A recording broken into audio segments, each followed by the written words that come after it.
الحمد لله نحمده ونستعينه ونستغفره ونؤمن به ونتوكل عليه ونعوذ بالله من شرور أنفسنا ومن سيئات أعمالنا من يهده الله فلا مضل له ومن يضلل فلا هادي له وأشهد أن لا إله إلا الله وحده لا شريك له وأشهد أن محمدًا عبده ورسوله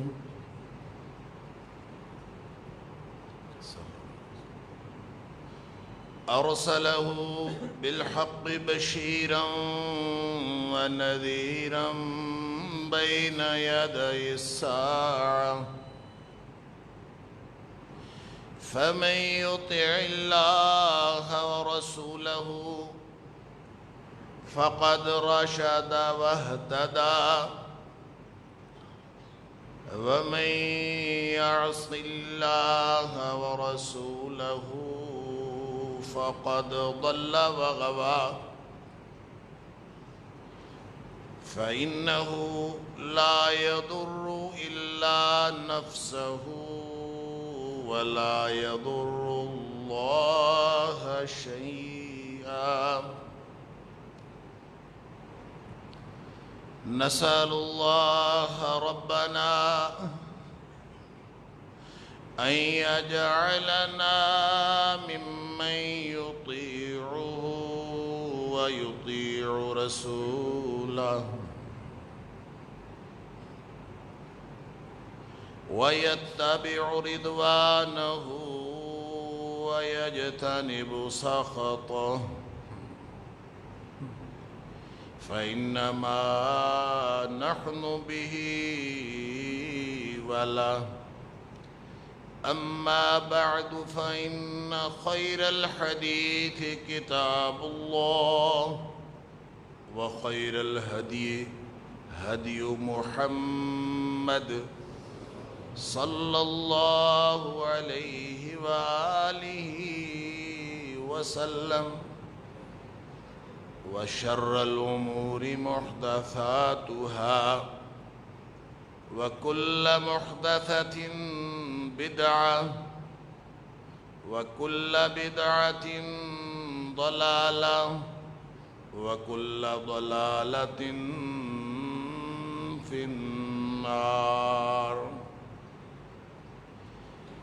فأعوذ بالله السميع العليم من الشيطان الرجيم من همزه ونفخه ونفثه بسم الله الرحمن الرحيم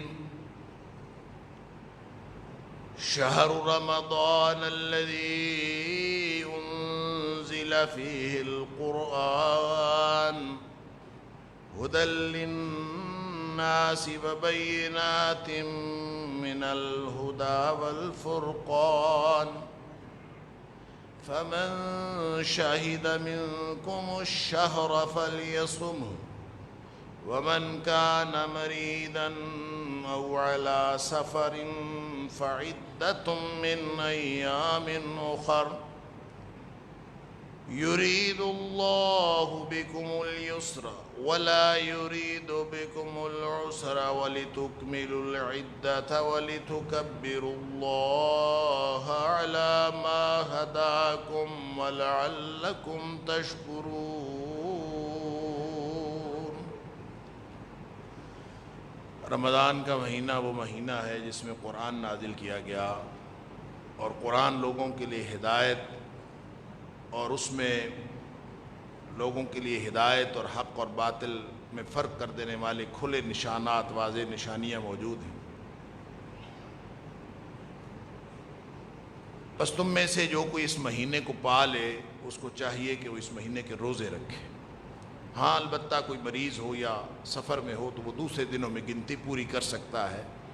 اللہ تمہارے لیے آسانیاں کرنا چاہتا ہے، مشکلیں پیدا نہیں کرنا چاہتا، اور وہ یہ بھی چاہتا ہے کہ تم گنتی بھی پوری کر لو، اپنے کھاتے بھی پورے کر لو، اور اللہ کی کبریائی بھی بیان کرو اس بات پر کہ اس نے تمہیں ہدایت کا راستہ بتایا۔ وَلَعَلَّكُمْ تَشْكُرُونَ، اور تاکہ تم شکر کرنے والے بن جاؤ۔ صدق اللہ العظیم۔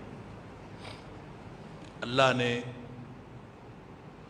ہماری زندگیوں میں ایک اور رمضان ہمیں عطا فرمایا۔ یہ اللہ کے بے شمار احسانات میں سے، ان تمام احسانات میں سے جن کو ہم گن نہیں سکتے، ایک اور بہت ہی بڑا احسان اللہ کریم نے ہمارے اوپر کیا، جو ہماری زندگیوں میں ایک دفعہ پھر رمضان ہمیں دیکھنا نصیب ہوا۔ اب اس کے آخری دن چل رہے ہیں، ایام معدودات قرآن نے کہا ہے، گنتی کے دن ہیں، اور بہت گنتی کے دن، گنے ہوئے دن بہت جلدی گزر جاتے ہیں۔ اور ویسے بھی جو چیز زیادہ قیمتی ہوتی ہے، جو چیز زیادہ لذیذ ہوتی ہے، جو چیز زیادہ کارآمد ہوتی ہے، وہ بالعموم جلدی ختم ہو جاتی ہے۔ یا تو جلدی ختم ہو جاتی ہے، یا اس کے ختم ہونے کا احساس بہت زیادہ ہوتا ہے کہ یہ جلدی ختم ہو گئی۔ جس چیز کے اندر انسان کی طبیعت نہ لگی ہوئی ہو وہ ختم ہونے کا نام نہیں لیتی، وہ بالعموم اس میں وقت اتنا بھی لگ رہا ہو تو طبیعتیں اس طرف مائل نہیں ہوتی کہ وہ چیز باقی رہے، تو وہ احساس یہ ہوتا ہے کہ شاید وہ بہت دیر تک ہمارے ساتھ رہی۔ تو رمضان جیسی قیمتی نعمت زمانی اعتبار سے شاید کوئی اور نہیں ہے، اس لیے اس کے گزرنے کا احساس ہی نہیں ہوتا، اور یہ بہت جلدی نکل جاتی ہے۔ ابھی یہ تیاریاں ہو رہی ہوتی ہیں کہ ہم، یعنی آپ ذرا غور تو کریں کہ ابھی تیاریاں ہو رہی تھیں اور ہم استقبال رمضان کی گفتگو کر رہے تھے، اور تیاری ہو رہی تھی کہ رمضان آنے والا ہے، اور آج ہم ایسے موقع پر کھڑے ہیں کہ رمضان اختتام پذیر ہو رہا ہے، آخری جمعہ ہے۔ اللہ اکبر، اور گویا یہ ہمارے ہاتھوں سے نکلتا جا رہا۔ یہ تو رمضان کی خصوصی بات ہے، لیکن عمومی طور پر بھی نبی اکرم صلی اللہ علیہ وسلم نے فرمایا قرب قیامت وقت سکڑ جائے، یتقارب الزمان، سکویز ہو جائیں گے، زمانہ قریب ہو جائے۔ پھر آپ نے اس کی وضاحت فرمائی، کیسے قریب ہو جائے گا؟ احساس ختم ہو جائے گا، جلدی جلدی چیزیں گزرنا شروع ہو جائیں گی، ایسے جیسے مشین تیز چل پڑی۔ اللہ اکبر۔ فرمایا وَتَكُونُ السَّنَةُ كَالشَّهْرِ، جو سال ہے وہ ایسے گزرے گا جیسے مہینہ گزرتا ہے، اور مہینہ ایسے گزرے گا کل جمعہ تھے جیسے ہفتہ گزرتا ہے، اور ہفتہ ایسے گزرے گا جیسے دن گزرتا ہے، اور دن ایسے گزرے گا جیسے کالساعہ، جیسے ایک گھنٹہ گزرتا، اور گھنٹہ اللہ اکبر کالظلمۃ بالنار، وہ ایسے ہے جیسے آگ کی چنگاری اٹھی، یوں بھڑکی اور بجھ گئی۔ بس آگ کی چنگاری بھڑکنے اور بجھنے میں کتنا ٹائم لگتا ہے؟ تو ایسے وقت جو ہے وہ گزرتا چلا جا رہا ہے۔ تو عمومی طور پر بھی پورے جو اس وقت ہے وہ سکڑا ہوا محسوس ہوتا ہے، اور ہم دیکھتے ہیں کہ ابھی کل ہی کی بات لگ رہی ہوتی ہے اور ہمیں کئی سال بیت چکے ہوتے ہیں۔ اللہ اکبر۔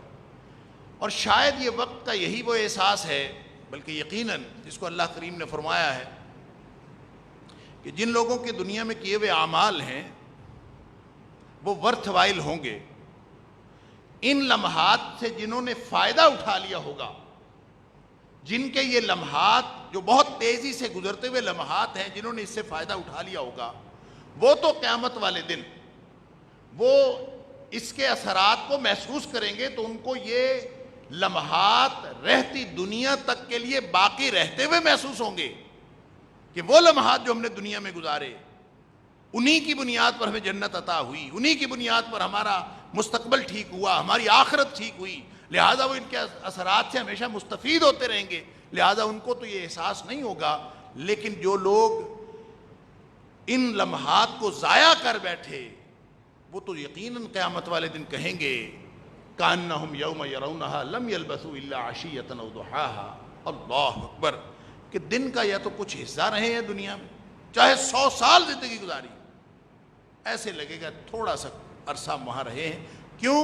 اس لیے کہ ایک تو گزری ہوئی زندگی کا احساس نہیں ہوتا، ابھی شروع ہوئی تھی ابھی ختم ہوگی، چاہے ہماری عمر 60-70 سال بھی ہو گئی ہے، آپ گزشتہ زندگی پر نگاہ دوڑائیں، لگتا ہے ابھی ہم اس دنیا میں آئے ہیں، ابھی تو دنیا میں ہم نے کچھ دیکھا ہی نہیں ہے۔ انسان آگے منصوبے بناتا رہتا ہے اور اوپر سے موت آ جاتی ہے۔ اللہ اکبر، ایسے حالات میں جہاں خسارہ ہی خسارہ نظر آ رہا ہو، گھاٹا ہی گھاٹا نظر آ رہا ہو، زمانی اور مکانی اعتبار سے کوئی خیر کی خبر نہ مل رہی ہو، حالات اس قدر خراب ہوں کہ آپ معیشت پہ نگاہ ڈالیں تو وہ خراب ہو، اپنے حالات خراب ہوں، معاشرت خراب ہو، اخلاق خراب ہوں، ہر چیز خراب ہو، کوئی امید کی بات نظر نہ آ رہی ہو، ایسے میں رمضان آ جائے جو آپ کو ابدی نعمتوں کی، رحمتوں کی، برکتوں کی، خیر کی، بھلائی کی اور ابدی جنتوں کی خبر سنائے، تو اس سے بڑی خوشی کی اور رحمت کی بات اور کیا ہو سکتی؟ وہ رمضان ہماری زندگی میں آیا، اللہ، ایک دو دن کا گھاٹا نہیں، ایک دو دن کا خسارہ نہیں، پوری زندگی کا خسارہ پورا کرنے کے لیے اللہ نے پیکج دیا۔ پوری زندگی، جتنی مرضی زندگی آپ کی غلط ہو گئی ہے، اللہ کی رحمتوں کا مہینہ آ گیا ہے، آپ اپنی مغفرت کروا سکتے ہیں۔ اللہ، وہ موقع وہ ہاتھ سے جا رہا، وہ نکلتا جا رہا، چند دن باقی رہ گئے ہیں، ویسے گنتی کے دن تھے، ایام معدود، چند دن باقی رہ گئے ہیں، ہم اس کو رمضان کو الوداع کہنے کے لیے تقریبات منعقد کریں، یا پھر کوئی ایسا ماحول بنائیں کہ جیسے بہت ہی کوئی عزیز بچھڑ رہا ہو اور حالات آدمی کی جو کیفیات ہے ویسی ہو جائے، یا آپ کہیں میڈیا پر آ کر رمضان کی جدائی میں کوئی غمزدہ منظر کشی کریں، یہ اس کا تقاضا نہیں۔ اس کا تقاضا یہ ہے کہ جس مقصد کے لیے رمضان آیا تھا اس مقصدیت پر نگاہ رکھی جائے اور جو چند لمحے باقی ہیں اس سے فائدہ اٹھا لیا۔ وہ کیا مقصد تھا؟ کیوں رمضان آیا؟ رمضان اس لیے آیا کہ مغفرت کروا لیں، سادہ سی بات، کوئی لمبی چوڑی بات نہیں، گھاٹے پورے کر لیں، خسارہ پورا۔ ایک کاروباری آدمی ہے نا، ساری زندگی کاروبار کرتا ہے، خسارہ ہو رہا ہے، کبھی منافع لیکن خسارہ خسارہ خسارہ، کبھی اس کو یہ حالات نہیں آئے کہ وہ کہے کہ جناب اب تو میں کاروبار کے اعتبار سے بس اوپر ہی جا رہا ہوں، اب نیچے کا خطرہ ختم ہو گیا، کبھی نہیں آئے۔ اس کو اچانک بتایا جائے کہ ایک بیل آؤٹ پیکج مل رہا ہے، تمہارے سارے زندگی کے خسارے بھی پورے ہو جائیں گے، تمہارے ایسٹس بھی محفوظ ہو جائیں گے، اور کاروبار کا جو مستقبل ہے یہ ہمیشہ ہمیشہ کے لیے سیکیور ہو جائے گا۔ آپ اندازہ کریں اس سے زیادہ قیمتی لمحہ یا قیمتی وقت اس کاروباری آدمی کے لیے کاروبار کے اعتبار سے کیا ہوگا کہ ساری زندگی کے کاروباری خسارے بھی پورے ہو رہے ہیں اور مستقبل بھی سیکیور ہو رہا ہے۔ وہ تو ساری ہر چیز پیچھے چھوڑ دے گا اور وہ کہے گا کہ میں اس پیکج سے فائدہ اٹھا۔ وہ پیکج ہماری زندگی میں آیا تھا، اللہ، ہم نے فائدہ اٹھایا۔ نبی کریم صلی اللہ علیہ وسلم کی ایک حدیث ہے، آپ سب نے سنی ہوئی ہوگی، بہت معروف ہے اور مختلف الفاظ میں آتی ہے، جو الفاظ حضرت مالک بن حویرث رضی اللہ تعالی عنہ کی روایت میں ہے اور جو صحیح ابن حبان کے اندر اور علامہ طبرانی کی المعجم الکبیر کے اندر اور مسند احمد کے اندر موجود ہیں اور صحیح حدیث ہے۔ یہ الفاظ یہ ہیں کہ نبی کریم صلی اللہ علیہ وسلم ایک دن تشریف لائے جمعہ پڑھانے کے لیے، تو آپ نے پہلی سیڑھی پر قدم رکھا، راقی عتوتن، نبی کریم صلی اللہ علیہ وسلم پہلی سیڑھی پر قدم رکھا، فرمایا آمین۔ دوسری سیڑھی پر قدم رکھا، فرمایا آمین۔ تیسری پر قدم رکھا، فرمایا آمین۔ صحابہ میں توجہ ہو گئے کہ نبی کریم صلی اللہ علیہ وسلم پہلے تو کبھی ایسے نہیں کیا۔ پھر آپ نے فرمایا اتانی جبریل، آپ متوجہ ہوئے صحابہ کی طرف، آپ نے فرمایا اصل میں میرے پاس جبریل علیہ السلام آئے تھے۔ جبریل نے آ کے مجھے کہا یا محمد صلی اللہ علیہ وسلم، اے محمد کریم، من ادرک رمضان، جس شخص نے رمضان پایا، اس کو مل گیا رمضان زندگی میں، ایک رمضان، بار بار ہر سال کے رمضان کی بات نہیں ہے، وہ تو اللہ کی رحمتوں کی ایک لامحدودیت ہے کہ رمضان ہر سال آ جاتا ہے۔ اللہ، ایک رمضان، من ادرک رمضان، اتنا بڑا پیکج، من ادرک رمضان، جس نے رمضان پایا، فلم یغفر لہ، پھر وہ مغفرت نہیں کروا سکا، وہ جو خسارہ پورا کرنا تھا نہیں کر سکا۔ اللہ اکبر، وہ جو موقع تھا نیکی کر گزرنے کا، گناہ سے بچ جانے کا، پوری زندگی کا مستقبل سیکیور کر لینے کا اور اپنی آخرت بنا لینے کا، فلم یغفر لہ، اس نے وہ نہیں کیا۔ تو فرمایا جبریل نے کہا ابعدہ اللہ، اللہ تعالیٰ اس کو اپنی رحمت سے ہمیشہ کے لیے دور کر دے، اور رحمت سے دور کرنے کا مطلب ہوتا ہے لعنت کر دے، اس پر اللہ کی لعنت ہو۔ نبی اکرم صلی اللہ علیہ وسلم فرمایا فقلت آمین، میں نے کہا آمین۔ دعا جبریل کی ہے، آمین نبی اکرم صلی اللہ علیہ وسلم کی ہے۔ آپ اس دعا کی حیثیت کا اندازہ کر لیجئے۔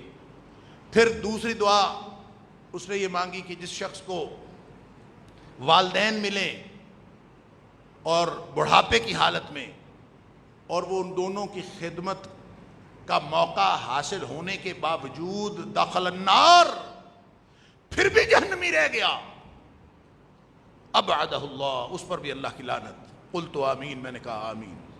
اور تیسری دعا آپ نے فرمایا جبریل نے یہ دعا فرمائی تیسری کہ من ذکرت عندہ، جس کے پاس اے حبیب صلی اللہ علیہ وسلم آپ کا نام نامی اسم گرامی لیا گیا، اس کے سامنے آپ کے نام نامی کا ذکر ہوا، فلم یصلی علیک، اور اس نے آپ پر رحمت کی دعا نہیں کی، ابعدہ اللہ، اس پر بھی اللہ تعالیٰ کی لعنت ہو۔ قلت آمین، میں نے کہہ دیا آمین۔ اللہ، یہ دیگر روایات بھی موجود ہے۔ ابو ہریرہ رضی اللہ تعالیٰ عنہ جو روایت ہے اس میں الفاظ یہ ہیں راغم انف رجل، یہ تینوں دعائیں یہی ہیں، لیکن اس میں ابعدہ اللہ کے الفاظ نہیں، اس میں ہے راغم انف رجل، اس آدمی کی ناک خاک آلود ہو گئی، وہ ذلیل و رسوا ہو گیا، اس کے پلے ککھ نہیں بچا، راغم انف رجل، وہ ذلیل و رسوا ہو گیا۔ کون؟ یہی تینوں دعائیں۔ اس کو رمضان ملا، اس نے مغفرت ہی نہیں کروائی، اللہ اکبر، اور رمضان گزر گیا اور وہ مغفرت نہیں کروا سکا۔ اس لیے سمجھ لیجئے کہ یہ زندگی موت کا مسئلہ ہے، رمضان اس سے استفادہ کرنا یہ زندگی موت کا مسئلہ ہے۔ ہم نے اس کو اہمیت ہی نہیں دی۔ روزانہ جو روٹین ہماری چل رہی تھی، روز سوتے تھے، رمضان میں بھی سوتے رہے، روز گپے ہانکتے تھے، رمضان میں بھی گپے ہانکتے رہے، روزانہ جو معمولات تھے، ڈرامے پہلے چلتے تھے، ڈرامے رمضان میں بھی چلتے رہے، فلمیں پہلے چلتی تھیں، اب بھی فلمیں چلتی رہیں، گپ شپ کی محفلیں پہلے بھی برپا ہوتی تھیں، اب بھی برپا ہوتی رہیں، سود پہلے کاروبار میں تھا، اب بھی چلتا رہا، جو بد نگاہی پہلے تھی وہ اب بھی چلتی رہی، جو بے غیرتیاں ہماری معاشرت میں تھیں وہ اب بھی وہ چلتی رہیں۔ تو پھر اس کا مطلب یہ ہے کہ جو اللہ نے پیکج دیا تھا، جو رمضان آیا تھا، اس نے تو ہماری زندگی پر کوئی اثر ہی نہیں چھوڑا۔ اور وہ جو نبی کریم صلی اللہ علیہ وسلم کا یہ فرمان ہم گلے پھاڑ پھاڑ کے سناتے ہیں ایک دوسرے کو کہ جہنم کے دروازے بند ہو گئے، جنت کے دروازے کھل گئے، اللہ، شیاطین جکڑ دیے گئے، اس کی انٹرپریٹیشن سے قطع نظر کہ اس کی وضاحت کیا ہے، جنت کے دروازے کھولنے کا کیا مطلب ہے، جہنم کے دروازے بند ہونے کا کیا مطلب ہے۔ میں اکثر عرض کرتا ہوں، یہ سمبولیکلی، علامتی طور پر ماحول کی عکاسی کی گئی ہے کہ ماحول جنتی بن گیا، اور اس جنتی ماحول میں بھی کوئی اگر نیکی نہیں کر سکا، اور اس جنتی ماحول میں شیطان جکڑنے کا مطلب یہ نہیں ہے کہ ایک ایک شیطان انڈیویجولی اللہ تعالیٰ پکڑ کے جکڑ دیتا ہے، ایسا نہیں ہوتا، بلکہ شیطان کے لیے اس جنتی ماحول میں اپنا کاروائیاں کرنے کے مواقع ختم ہو جاتے ہیں. وہ ایسے ہے جیسے وہ جکڑا گیا. یہ اس کو ایسے سمجھ لیں کہ جیسے مارکیٹ کے اندر کوئی گراں فروش لوگ موجود ہوں، ذخیرہ اندوز موجود ہوں، لوگوں نے ذخیرہ اندوزی کی ہوئی ہے، کوئی خاص پروڈکٹ ہے، مثلا چینی لگا لیں، آج کل چینی کا سنا بڑا بحران ہے، واللہ عالم کیا ہے، اور اس کے بہت بڑے بڑے ذخیرہ اندوز موجود ہیں جنہوں نے مارکیٹ کے اوپر قبضہ کیا ہوا، اپنی مرضی سے تھوڑی سی چینی نکالتے ہیں، اپنی مرضی کا ریٹ رکھتے ہیں، اور انہوں نے پوری مارکیٹ پر قبضہ کیا ہوا. اس دوران اگر کوئی اچھا افسر آ جائے، نیک ایماندار دیانتدار افسر آ جائے، اور وہ ایسا انتظام کرے کہ مارکیٹ میں چینی عام ہو جائے، وہ ریٹ بھی ایسا رکھے جو 100 روپے چل رہی تھی وہ کہے کہ اب 20 روپے دوں گا میں، انتہائی نیچے ریٹ آ جائے، اور مارکیٹ میں چینی ہے تو عام موجود ہو، ہر جگہ ہر دکان پہ پڑی ہے، کوئی کسی کو رکاوٹ نہیں ہے. اب آپ یہ بتائیں کہ وہ جو گراں فروش ہیں، وہ جنہوں نے ذخیرہ اندوزی کی ہے، آپ یہ کہہ سکتے ہیں کہ ان کے تو ہاتھ ہی بند گئے، ان کا تو ناطقہ بند ہو گیا، ان کے تو پلے کچھ نہیں رہا، اس لیے کہ انہوں نے جس مقصد کے لیے وہ کر رہے تھے ان کے لیے مواقع ہی نہیں رہے. کیوں؟ یہاں تو ہر چیز فروخت ہو رہی ہے تھوڑے سے ریٹ پر اور بالکل عام. اللہ کرے کہ میری اور آپ کی سمجھ میں یہ آ جائے کہ اللہ نے ہمیں کیا عطا فرمایا رمضان کی صورت میں، کہ صرف جنت میں جانے کا راستہ بچا ہے، جہنم میں جانے کا راستہ ہی بند ہو گیا ہے. اس لیے شیطان کا ناطقہ بند ہوا ہے، شیاطین جکڑے گئے ہیں کا مطلب یہ کہ ان کے پاس اپنی سرگرمیاں کرنے کا، ایکٹیو ہو کر لوگوں کو گمراہ کرنے کا وہ موقع نہیں رہا، اس لیے کہ اب تو جنت میں جانے کے مواقع زیادہ ہیں، جہنم میں جانے کے مواقع نہ ہونے کے برابر ہیں. اس سے بھی فائدہ کسی نے نہیں اٹھایا. اگر اس سے بھی فائدہ نہیں اٹھایا تو پھر وہ واقعتاً اس بات کا مستحق ہے نا کہ اس پر اللہ کی لعنت ہو جائے. اللہ. لہذا آج ابھی موقع ہے، عید والے دن پچھتانے کا فائدہ کوئی نہیں ہوگا. اور اسلام نے ہمیں ویسے ہی جو اصول دیے ہیں، یہاں کبھی انسان لیٹ نہیں ہوتا. جس وقت اللہ کی طرف دھیان آ جائے، جس طرف بات یاد آ جائے، اسی وقت وہ اپنا رخ موڑ لے، اللہ اسی کو قبول فرما لیتا. وہ کہتے ہیں اٹس نیور ٹو لیٹ. دین میں کبھی تاخیر ہوتی نہیں، کوئی مسئلہ نہیں. قل یا عبادی الذین اسرفوا علی انفسہم، اے حبیب صلی اللہ علیہ وسلم میرے بندوں کو میری طرف سے اعلان کر دیجئے، اپنی جانوں پر ظلم کر بیٹھے ہو،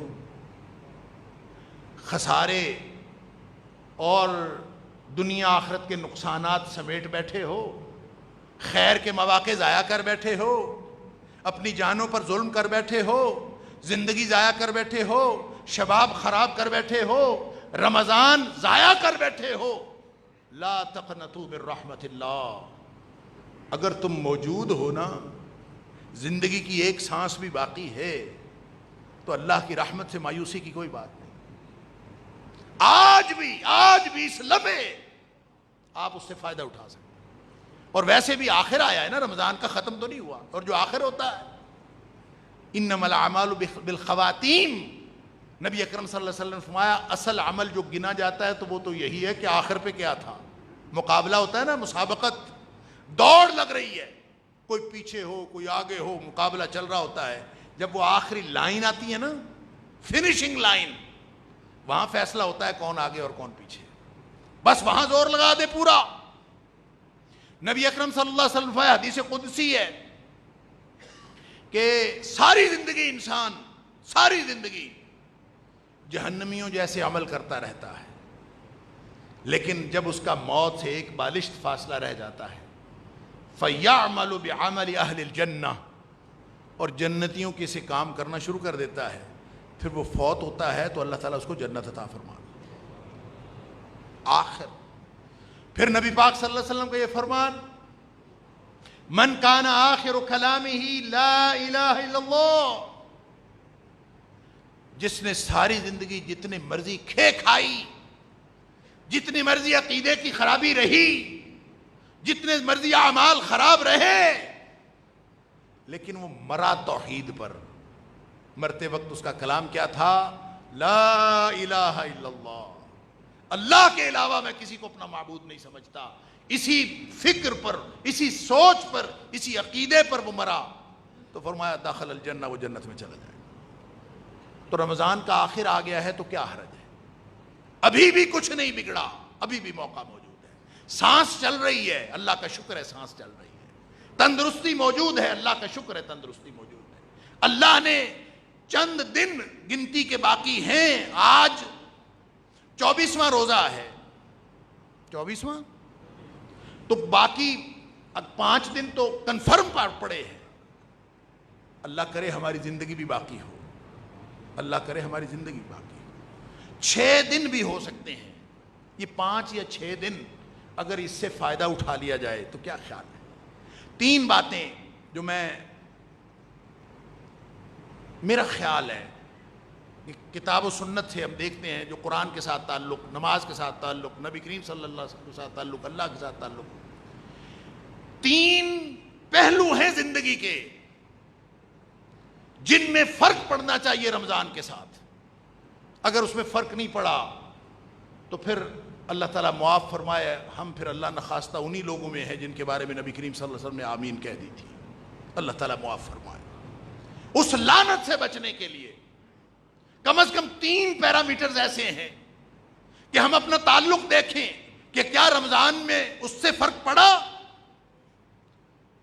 ساری زندگی کے لیے یہ جو نماز ہے یہ ساری زندگی کے لیے ہے، جو قرآن پڑھنا ہے ساری زندگی کے لیے ہے، جو خرچ کرنا ہے، مال خرچ کرنا ہے، وقت لگانا ہے، یہ سب کچھ ساری زندگی کے لیے ہے۔ لیکن جو موقع اللہ تعالیٰ نے اس رمضان میں عطا کیا ہے یہ سارے کام کرنے کا، یہ موقع کسی اور دور میں نہیں تھا۔ جو نبی کریم صلی اللہ علیہ وسلم نے فرمایا کہ جنت کے دروازے کھول دیے جاتے ہیں، جہنم کے دروازے بند کر دیے جاتے ہیں، شیطان صفدت الشیاطین و مردت الجن، سارے جن شیاطین جکڑ کے گویا سارا جنتی ماحول، نیکی کا ماحول بنا کے پھر اللہ کی طرف سے منادی ہوتی ہے، فَيُنَادِ مُنَادٍ، پھر ایک منادی کرنے والا فرشتہ منادی کرتا ہے، یا باغی الخیر اقبل، اے نیکی کے متلاشی، نیکیاں کرنے والے، اپنا کھاتا پورا کرنے کی تلاش رکھنے والے، اپنے خسارے ساری زندگی کے ختم کر دینے والے، اب موقع ہے، یا باغی الخیر اقبل، اب موقع ہے، آ جا۔ اس لیے کہ بازار میں سیل لگ گئی ہے، اب شیاطین اپنی موت آپ مر گئے ہیں، ان کے پلے کچھ نہیں رہا، وہ بے بس ہو گئے ہیں۔ اللہ نے ماحول ایسا بنا دیا ہے اور کیفیات ایسی پیدا کر دی ہیں کہ اب ہر شخص کے لیے نیکی کرنا، اپنے خسارے پورے کروانا آسان ہو گیا ہے۔ اس آسانی کے ماحول میں بھی اگر ہم نے اپنے معمولات ٹھیک نہیں کیے، اور ان 3 پیرامیٹرز میں میں بار بار عرض کر رہا ہوں، 3 پیرامیٹرز، یہ 3 پیرامیٹرز کیا ہیں؟ میں اور آپ ہم سب ان تینوں میں ہی دیکھ لیں، رمضان نے ہمارے اوپر کچھ اثر ڈالا ہے کہ نہیں ڈالا؟ جب حلال بھی رکنا تھا، حلال سے بھی رکنا تھا، شیطان نے کیا کام کرنا ہوتا ہے؟ شیطان نے انسان کو حرام میں ڈالنا ہوتا ہے، گناہ میں لے کے جانا ہوتا ہے، بے حیائی کروانی ہوتی ہے، نیکی سے بچا کے برائی کے کام کروانے، یہی کام کرنا ہوتا ہے۔ ساری زندگی یہ کشمکش رہتی ہے، لیکن جب رمضان آتا ہے تو انسان حلال بھی چھوڑ کے بیٹھ جاتا ہے۔ اندازہ تو کرے، شیطان کے تو سر پہ خاک پڑ گئی نا، یہ حلال بھی چھوڑ کے بیٹھ جاتا ہے، تو اس کے لیے کیا موقع رہا کہ جو اس کو حرام کے اندر انوالو کرنے کی کوشش میں تھا، اس نے حلال بھی چھوڑ دیا، تو گویا وہ اپنی موت آپ مر جاتا ہے، اس کے لیے موقع نہیں رہتا۔ اس کا مطلب یہ نہیں ہوتا کہ اس کو زنجیریں ڈال کے جکڑ کے رکھ دیا جاتا ہے، اس کا مطلب یہ ہوتا ہے کہ وہ اس جنتی ماحول میں اور نیکی کے ماحول میں بے بس ہو جاتا ہے۔ لیکن ہم نے کیا کیا؟ اور یہ میں بار بار عرض کیا کرتا ہوں، ایک اندر دشمن بیٹھا ہے، انسان کا نفس، وَإِنَّ النَّفْسَ لَأَمَّارَةٌ بِالسُّوءِ، یہ ہمیشہ برائی کی طرف لے کے جاتا ہے انسان کو. تو دشمن ہی ہوا نا جو برائی کی طرف لے کے جاتا. ایک خارجی دشمن ہے ابلیس اور اس کے لشکر، دونوں کا اللہ نے انتظام کیا ہے، اور دونوں کا انتظام کر کے ان کو پکڑ کے جکڑ کے آپ کو مہینہ دے دیا. لیں اب تو اپنے معمولات ٹھیک کر لیں اور اپنے معاملات درست کر لیں. تو اس میں سب سے پہلی بات ہے نماز. نماز ساری زندگی کے لیے ہے، صرف رمضان کے لیے نہیں ہے. لیکن رمضان کا یہ جنتی ماحول یہ آپ کو مسجد اور مصلی سے تعلق مضبوط تر کرنے کا موقع دیتا. کیا ہوا ہے؟ کیا یہ تعلق باقی 11 مہینوں سے زیادہ بہتر ہوا ہے؟ کیا اب مصلی پہ بیٹھنے کی اور مسجد میں بیٹھنے کی عادت مزید بڑھی ہے؟ کیا اس میں پختگی آئی ہے؟ مسجد کے ساتھ تعلق ہو جائے یا مصلی کے ساتھ تعلق ہو جائے، اللہ اکبر، آپ کو پتہ ہے کتنا بڑا عمل ہے. نبی کریم صلی اللہ علیہ وسلم نے فرمایا آدمی صرف بیٹھا رہے نا نماز سے، نماز کے انتظار میں، ایک نماز پڑھ لی ہے اور دوسری نماز کے انتظار میں، کوئی کام نہیں کر رہا، کوئی محنت نہیں کر رہا، بس بیٹھا ہے مسجد میں. فرمایا اس کو گناہوں سے بخشش کا میٹر چل رہا ہوتا ہے، گناہوں کا کفارہ بن جاتا ہے. صرف بیٹھنا، اگلی نماز، انتظار صلاۃ بعد الصلاۃ، ایک نماز کے بعد دوسری نماز کا انتظار کرنا، اسی سے اس کا میٹر چل رہا ہوتا ہے. کیا اللہ تعالیٰ اس کے گناہ معاف کر رہا ہوتا ہے، اس کے درجات بلند کر رہا ہوتا ہے. اور اگر باوضو بیٹھا رہا، نماز پڑھی ہے باوضو بیٹھا ہے، کسی کو تکلیف دے بات نہیں کرتا، نبی اکرم صلی اللہ علیہ وسلم جتنی دیر بیٹھا رہتا ہے، جو خود ذکر کرے، جو خود اللہ توبہ کرے، اس کا فائدہ الگ ہے. جتنی دیر باوضو نماز میں نماز کے بعد مسجد میں بیٹھا رہتا ہے، فرمایا اس کے لیے فرشتے دعائیں کرتے رہتے ہیں اور کارکن وہ لگے ہوئے ہیں. اور یہ بات جو مسجد سے تعلق کی مردوں کی ہے، مصلی سے تعلق کی عورتوں کی بھی ہے، کہ عورتیں مسجد میں بیٹھی، مصلی میں بیٹھی رہیں، ان کو اللہ تعالیٰ وہی اجر عطا کرتا ہے. اور جیسے فجر کے بعد، فجر پڑھنے کے بعد ظہر تک، فجر پڑھنے کے بعد اشراق تک کتنا، کوئی آدھ پون گھنٹہ بنتا ہے زیادہ سے زیادہ. اگر وہ کوئی شخص بیٹھا رہ جائے، باوضو بیٹھا ہے، اللہ کا ذکر کر رہا ہے، بس اپنی جگہ پہ بیٹھا، تو اس کو، اور پھر جب سورج نکل آیا 2 رکعت اشراق پڑھی اور گھر کو چلا گیا. نبی اکرم صلی اللہ علیہ وسلم فرمایا اللہ تعالیٰ اس کو مقبول حج اور عمرے کا ثواب دیتا ہے. حج اور عمرے کا نہیں، مقبول حج اور عمرے کا. کیا مطلب؟ مطلب یہ ہے کہ کوئی شخص حج کرے، پیسے جمع کرائے، دقت مشقت اٹھائے، وہاں پہنچے، حج کر کے آ جائے، گارنٹی نہیں ہے قبول ہوا ہے کہ نہیں ہوا. یہاں بیٹھا ہے تو مدینے والے کی گارنٹی ہے کہ قبول ہو گیا ہے. بڑا دکھ ہے ہم سب کو، اہل ایمان دکھی ہیں کہ حج کے مواقع کم ہو گئے کووڈ کی وجہ سے. بڑا دکھ ہے عمرے پہ نہیں جایا جا رہا. بڑا دکھ ہے جناب، ہر سال میں تو حج پہ جاتا تھا، کووڈ کی وجہ سے حج نہیں ہو رہا. اللہ کے بندو، روزانہ حج کا موقع ہے، روزانہ مقبول حج اور عمرے کا روزانہ موقع ہے. جس شخص کو اس کی طرف توجہ نہیں ہوتی، اس کا مطلب یہ ہے کہ اس کی نبی کریم صلی اللہ علیہ وسلم کی دی ہوئی گارنٹیوں پر دھیان اور توجہ ہی نہیں. یہ وہ مواقع ہیں جو ہم ضائع کر رہے ہیں. تو میں اور آپ، ہم سب اپنا تعلق دیکھیں. ہماری خواتین، بیویاں، بہنیں، بیٹیاں، مائیں، وہ اپنا تعلق مصلی کے ساتھ دیکھیں. کیا جو رمضان سے پہلے تعلق تھا اور جو آج تعلق ہے اس میں کوئی فرق پڑا ہے؟ اور سن لیجئے، آج اگر اس مہینے میں جو فرق پڑتا ہے نا، وہ باقی 11 مہینے چلتا ہے. جو معمول آپ ان مہینوں میں، اس مہینے میں بنائیں گے، وہ اللہ نے اس مہینے کی برکت ایسی رکھی ہے کہ اس کی برکت سے وہ باقی مہینوں میں بھی چلتا ہے. ایسے نہیں اسلاف جب رمضان گزر جاتا تھا تو 6 مہینے شکر میں گزارتے تھے کہ یا اللہ تو نے ہمیں رمضان عطا کیا، اور پھر 6 مہینے دعاؤں میں گزارتے تھے کہ اللہ اگلا رمضان بھی عطا کرنا. کیوں؟ رمضان میں کیے ہوئے اعمال کی برکت پورا سال چلتی. تو کیا ہمارا تعلق مسجد سے مضبوط ہوا؟ احب البلاد الی اللہ مساجدها. نبی اکرم صلی اللہ علیہ وسلم نے فرمایا روئے زمین کے بہترین ٹکڑے جو اللہ کو پسند ہیں وہ مسجدیں ہیں. لہٰذا اگر مسجدوں کے ساتھ تعلق مضبوط ہو گیا ہے، رمضان سے پہلے کم وقت تھا، اب مسجدوں کے ساتھ تعلق بڑھ گیا، کتنا بڑھ گیا، اس کو معمولی نہ سمجھیں. نبی پاک صلی اللہ علیہ وسلم نے فرمایا وہ شخص جس کا مسجد سے تعلق مضبوط ہو گیا، مسجد سے جڑ گیا، اس نے اپنا دل مسجد کے ساتھ لگا لیا. محبتیں کرتے ہو نا دنیا میں، یہ محبت بھی کر کے دیکھو. تعلق اس نے مسجد کے ساتھ جوڑ لیا، ایسا تعلق جوڑا، ایسا تعلق جوڑا. اب وہ ہر وقت مسجد میں بیٹھا تو نہیں رہ سکتا، جانا ہے اس نے، کاروبار بھی کرنا ہے، اس نے گھر بھی جانا ہے، اس نے اپنی زندگی کے معاملات بھی کرنے ہیں، باقی ذمہ داریاں بھی کرنی ہیں، لیکن مسجد سے ایسا تعلق جوڑا ہے اللہ اکبر کہ وہ جہاں بھی بیٹھا ہوتا ہے وَقَلْبُهُ مُعَلَّقٌ بِالْمَسْجِدِ. بیٹھا کاروباری پھڑی پہ ہے، بیٹھا اپنے کاؤنٹر پہ ہے، بیٹھا نوکری پہ ہے، بیٹھا دفتر میں ہے، وَقَلْبُهُ مُعَلَّقٌ بِالْمَسْجِدِ، لیکن اس کا دل مسجد کے ساتھ جڑا ہوا ہے، مسجد کے ساتھ لٹکا ہوا ہے، اس کو فکر ہوتی ہے تو مسجد کی ہوتی ہے. نبی اکرم صلی اللہ علیہ وسلم نے فرمایا جس کا دل مسجد سے جڑ گیا، اللہ تعالیٰ قیامت والے دن اس شخص کو اپنے عرش کا سایہ نصیب فرمائیں گے. ان 7 خوش نصیبوں میں یہ ہوگا، مسجد سے تعلق رکھنے والا جس کا دل مسجد سے جڑا ہے، یہ ان 7 خوش نصیبوں میں سے ہوگا جن کو اللہ تعالیٰ اپنے عرش کا سایہ نصیب کریں گے جس دن کوئی سایہ نہیں ہوگا. اللہ. لہذا یہ ایک پیرامیٹر ہے، گن لیجئے، کیلکولیٹ کر لیجئے.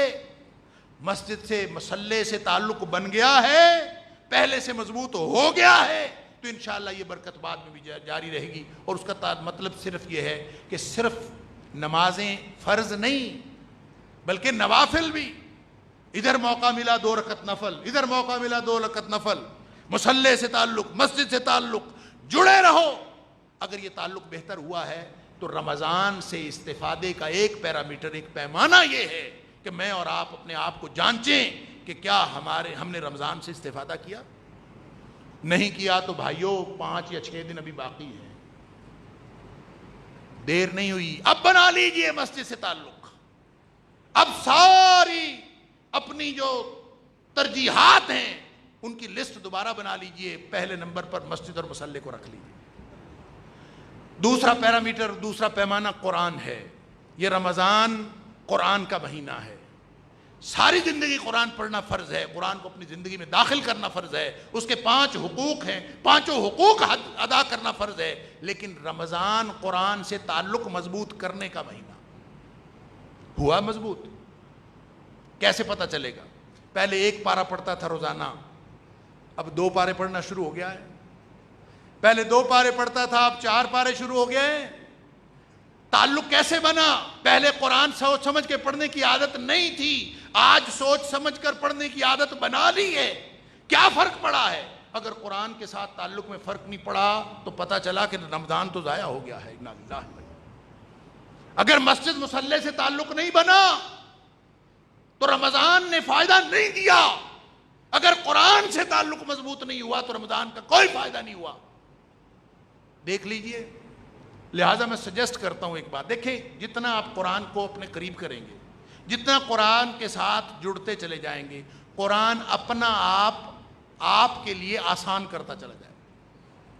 شروع میں ہو سکتا ہے کوئی پڑھنا چاہے اس کو 1 ربع پڑھنا مشکل ہو، لیکن آپ اس کے ساتھ تعلق بنائیں پھر قرآن پڑھنا آسان ہو جائے. قرآن خود اپنا آپ پر واضح، آشکار اور آسان کر دے. یہ قرآن کے ساتھ تعلق کی بات ہے.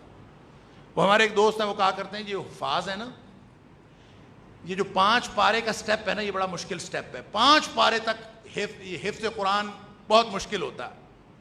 جو ہی حافظ 5 پارے سے آگے گزرتا ہے تو یوں لگتا ہے جیسے قرآن اپنا آپ پیش کر دیتا ہے اس حافظ پر کہ تو نے میرے ساتھ اتنی زندگی لگا لی ہے کہ اتنی مشکلات آئی ہیں تو پھر بھی لگا ہے میرے ساتھ. تو قرآن اپنا آپ اس کے اوپر پیش کر دیتا ہے. قرآن یاد کرنا اور یاد رکھنا کوئی آسان کام ہے؟ قرآن خود اپنا آپ آسان بناتا ہے اس شخص پر. ہم تعلق تو جوڑے قرآن کے ساتھ. کہتے ہیں جو قرآن کی رحمتیں، قرآن کی نعمتیں، قرآن عروج و زوال کے فیصلے قرآن کرتا ہے. ان ھذا القرآن یہ جو قرآن ہے یہ سیدھے یہدی للتی اقوام، یہ سیدھے رستے پر لے کے جاتا ہے. ان اللہ تعالی یرفع بہذا الکتاب اقواما، اسی سے عروج ملتا ہے قوموں کو. لیکن ہم تعلق تو قرآن کے ساتھ بنائیں. لہذا میری تجویز ہے جو مجھے سن رہے ہیں سب کے ساتھ، یہ جو چند دن باقی ہیں، چھوڑیں ایک پارے کی منزل کو. کیا سمجھا ہم نے قرآن کو؟ کوئی زندگی کی ترجیحات بدل کے دیکھیں، قرآن کو اپنی زندگی کی ترجیح بنا کے دیکھیں.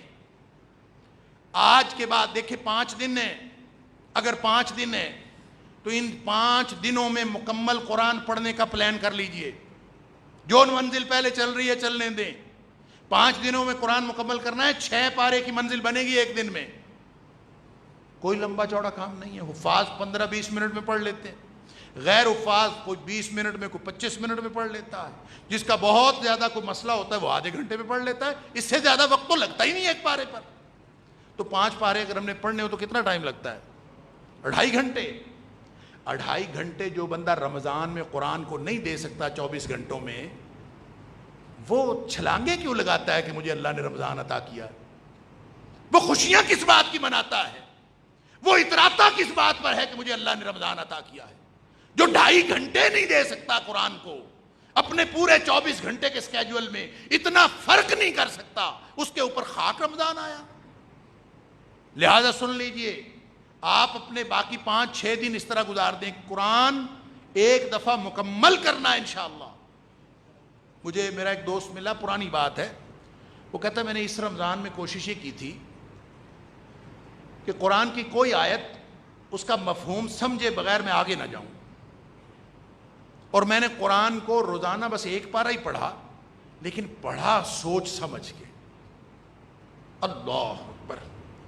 تو وہ کہتا ہے عید والے دن جس جگہ پہ میں نے عید پڑھی، جن لوگوں کے ساتھ میری ملاقاتیں ہوئیں، لوگوں نے مجھے بتایا کہ ہم نے رحمتوں کا نزول ہوتا اپنی آنکھوں سے دیکھا ہے. صرف ایک دفعہ قرآن پڑھ لینے سے توجہ تو کریں قرآن کے ساتھ، اس سے تعلق تو بنائیں، پھر دیکھیں اللہ تعالیٰ کی رحمتوں کا نزول کیسے ہوتا ہے. لہٰذا قرآن سے تعلق بنانے کے دن بھی تھوڑے سے رہ گئے ہیں.